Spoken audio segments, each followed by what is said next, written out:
écoute. Hein. Alors, qu'est-ce qu'on parle aujourd'hui? De quoi on parle? Ah, ben, des erreurs à éviter. Et on en a fait des belles. Oh oui, on ne peut pas tout vous dire, mais on va vous dire les principales pour éviter que vous les fassiez. Eh oui, c'est vrai que bon, c'est des choses qui arrivent. On est souvent un peu trop présomptueux, souvent des génies, etc. du On trading. croit tout comprendre. Voilà, on va vous parler de nous, ce qui nous arrive. Alors quand tu démarres en crypto, la première erreur que tu es tenté de faire, c'est d'investir beaucoup trop en te disant « Waouh, j'ai tout compris, Voilà, on m'a donné un super tuyau. » La fortune est là, Oh ouais. ça va arriver. Je suis all-in. Je Bam. vois to the moon. Les mots classiques Ouais, pour tomber dans le trou. Oui, puis tu vois, c'est pas le moon que tu vois, c'est la lune. C'est clair. Mais donc c'est vrai que. Alors qu'est-ce qu'on recommande nous? Qu'est-ce qu'on a Il faut jamais dépasser 20 à 30% de son. C'est le max qu'on de puisse l'investissement conseiller, en général. Et c'est vrai que même sur les cryptos, on pourrait dire. À 5 à 10%. Pas plus. Pas plus. Voilà. C'est vrai que nous, on est allé un peu plus fort, puis derrière, on a mangé des pâtes. Et voilà. Comment savoir si on a trop investi? C'est très simple. Si ça vous réveille la nuit, c'est un vrai tips.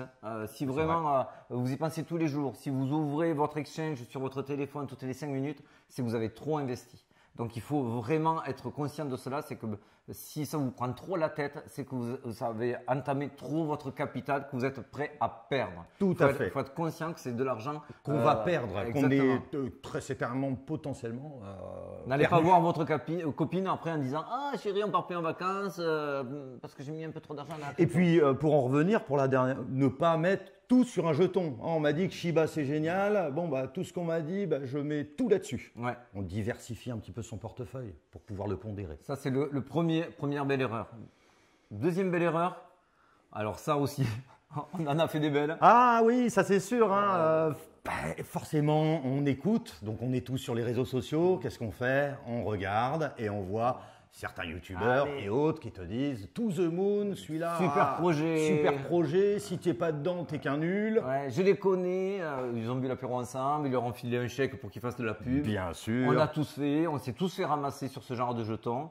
Donc ça, il faut fuir. De toute façon, c'est simple. Dès qu'une crypto, on en parle trop, même pour un très très bon projet, si tout le monde en parle, vos voisins, le facteur, t'as vu le Bitcoin Mike et tout, Tyson. c'est le moment de fuir. Et quand ça fait le buzz, que c'est vertical, c'est plus le moment d'acheter. Et Ça, donc on arrive à ce fameux FOMO, Fear of Missing Out. J'ai peur de le rater le train. De rater. Donc, quand on voit que ça augmente, l'être humain est très mal fait.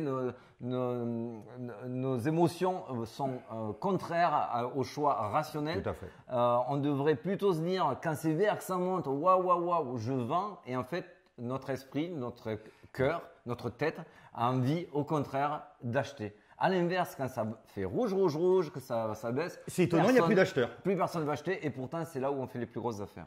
Et alors, bien sûr, on ne recommandera jamais assez de faire ses propres recherches. Souvent, on écoute comme ça, comme du pain béni. Même nous, quand on vous donnera des pépites, on vous encourage à re-regarder, revérifier. On appelle ça Dior. Au début, personne ne le fait vraiment. Progressivement, quand on prend des claques, on le fait. Oui. Donc, on vous invite vraiment à faire ce genre de recherche. Et on vous le redit, ne suivez pas aveuglément quand ça fait le buzz une crypto. Voilà. Oui, tout à fait. Formez-vous, maîtrisez-vous. Maîtriser ses émotions. Il faut maîtriser ses émotions. C'est vraiment le gros piège. Ça nous amène directement à la troisième erreur, qui est pas mal aussi. Celle-là nous a coûté aussi un petit peu d'argent. Ouais. Mais bon, c'est comme ça. On est là pour ça aussi, pour mettre des petits warnings. Parce qu'au début, c'est tellement prenant excitant, et tellement assez facile. Ouais, Limite, on a envie de se dire, bon. Ah tiens, demande-moi un ami sur Telegram. Ouais, il me dit, tiens, celui-ci, si je fais un effet levier, machin. Donc forcément, on se dit, bon, apparemment, ils gagnent tous. Ouais. On y va. Voilà, ils vous disent, regardez, moi, si vous me suivez, j'ai des performances. Le mois dernier, on a gagné 100, 200%. Tout ça, c'est du fake. Ça n'enrichit que les propriétaires. Soyez-en convaincus. Ça c'est sûr. Le propriétaire du Telegram, il va vous donner des calls. Lui, il l'a déjà pris. Vous l'enrichissez en achetant. Vous faites la bougie verte. Il est en train de vendre. Les pump and dump, c'est pareil. On en a fait. Ici d'ailleurs. Ici. On en a fait des beaux il y a 1 an ou 2 ans. Je sais plus. Mais oui, c'était des très, on va très vous beaux. donner le signal dans 5 minutes, dans 3 minutes, 1 minute. Vous êtes prêts? Signal. T'appuies pour acheter, ça pumpé, ça redescendu, t'as perdu les 3 quarts de ton capital. Voilà. Pourquoi? Fuir. Et alors pourquoi? Comment ça se passe? C'est quoi ces histoires de Parce pump que and ceux dump? qui organisent ça, Ils veulent un petit peu t'arnaquer. Ah, donc ils ont appelé genre leurs potes et tout en Le USD. fameux Inner Circle. Ah, d'accord. Circle. Donc grosso modo, on achète un petit peu avant Avant. de manière légère. On les fait monter et quand une minute avant qu'on leur donne le signal, ça commence à monter, nous on vend tout. Donc voilà, c'est une arnaque. Et donc, j'adore cette petite statistique quand même. Ouais, soyez convaincus d'une chose, vous avez beau avoir eu un très bon premier coup. On en a eu d'ailleurs des très bons coups. Les bons coups de débutants. De débutants, coup de peau. 90% des débutants perdent leur capital en 90 jours. C'est énorme, c'est énorme. C'est surtout dû aussi à des effets de levier bêtes et méchants. On tire dans tous les sens. On croit avoir, parce qu'on a gagné une fois 100 balles, 200 balles, 1000 balles, on se dit ça y est, j'ai tout compris. On n'a rien compris. Le marché est piégeux et il n'attend que ça, c'est de vous piéger. Oui, le marché est là pour vous lessiver, en fait. C'est le but. Donc voilà, le troisième point, on vous le redit, attention aux arnaques. Attention aux arnaques, il y a beaucoup d'arnaques. Ne payez pas pour avoir des calls, on appelle ça des calls, des signaux. À la rigueur, payez pour vous former. Oui. Ça, on vous recommandera jamais assez. D'ailleurs, c'est ce qu'on a fait. C'est ce qu'on a fait. Voilà. On s'est formé. Bon, on a eu une formation plus chère qui était les erreurs qu'on vient de faire. Ça, c'était le prix de notre formation. Voilà, ça coûtait bonbon. Alors bien choisir son exchange. Ça aussi, on n'avait pas regardé au début. Ça, c'est un petit peu mon erreur à moi. C'est que excité de vouloir me lancer là-dedans. Quand vous allez vouloir investir en crypto, vous allez choisir un exchange qui est l'équivalent d'une banque crypto. Alors, on n'est pas du tout sponsor, mais nous, on conseille Binance, FTX parce que c'est des mastodontes. C'est des mastodontes. Ils sont centralisés, certes, mais par contre, ils ont pris une grosse partie du marché, donc pour les faire vaciller. Ils ont des capitaux aussi qui garantissent leurs fonds. Ils ont 1 million contre les hackers, contre les attaques tous les jours qui dépensent. Ça veut dire que c'est plutôt safe, notamment pour Binance. Je parle de Binance. Attention, ça ne veut pas dire que c'est zéro risque. Bien sûr, parce qu'on voit même que les banques traditionnelles aussi aujourd'hui ne sont absolument pas zéro risque. ING. Si tu nous entends. Voilà. Et donc moi, je sais que mon erreur que j'ai fait, je suis parti direct sur un exchange.